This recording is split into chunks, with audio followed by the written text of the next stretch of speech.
On this Sunday, Herschel Walker put his money where his mouth had been.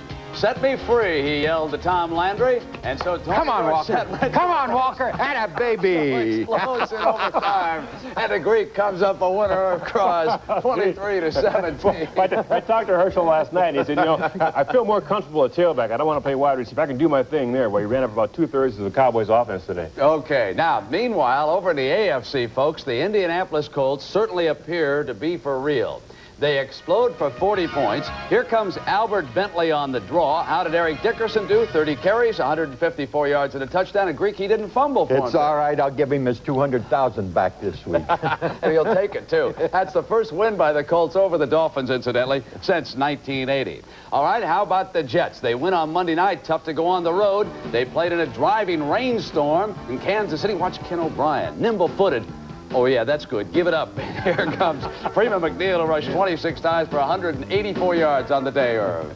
Well, I tell you, when the quarterback gets in trouble, he knows where to go, right? Well, they beat a team that lost 7 in a row. Come on. Longest losing streak in history now. 8 straight for the Chiefs. Here are the standings, meanwhile, in the AFC East. And look who's tied for first. It is the Colts and the Jets at 5-4.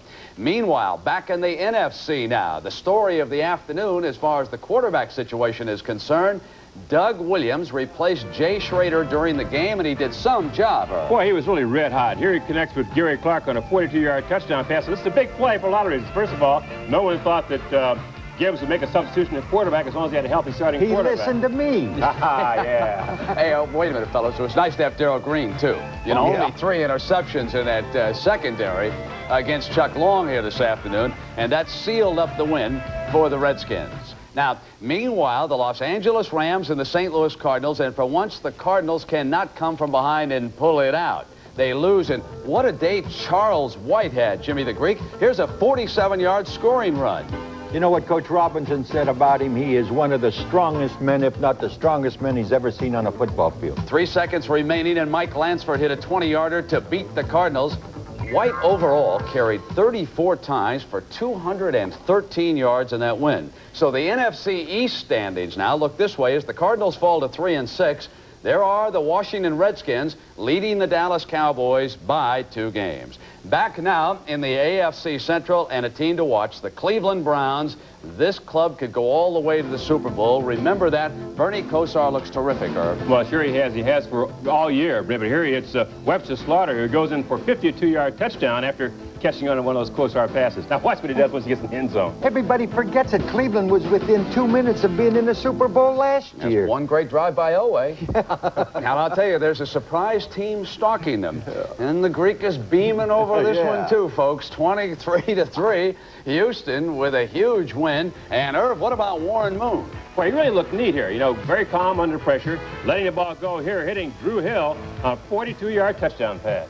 Cleveland's at Houston next week, too. That is the big one, isn't it? Down in the dome. And listen, Jimmy, that Oiler defense, 3 interceptions. They held Ernest Jackson to 1 yard rushing today. What a job. Now, the standings show the Browns and the Oilers right at the top at 6-3, and Pittsburgh a game behind them right now. All right, and the Minnesota Vikings. This is a team with a chance to make certainly a wild card and maybe better. They were impressive again today, Irv. Well, Tommy Kramer his Steve Jordan is tied in here for a 2-yard touchdown pass. The most important thing there is the fact that Tommy Kramer played. Listen, there's another important thing, that they beat Tampa in their own division for a wild card berth. Exactly. Take a look at the standings as a result of that, Jimmy. There are the Bears sitting on top at 7-1. Tough game tomorrow night out in Denver. Minnesota could be only 2 behind them if the Broncos... Now, you like the Broncos a little bit at home on Monday night, Greek? Yeah, but I'm not that crazy about them. I thought you were a little bit reluctant about that. And we will continue with the NFL on CBS after this.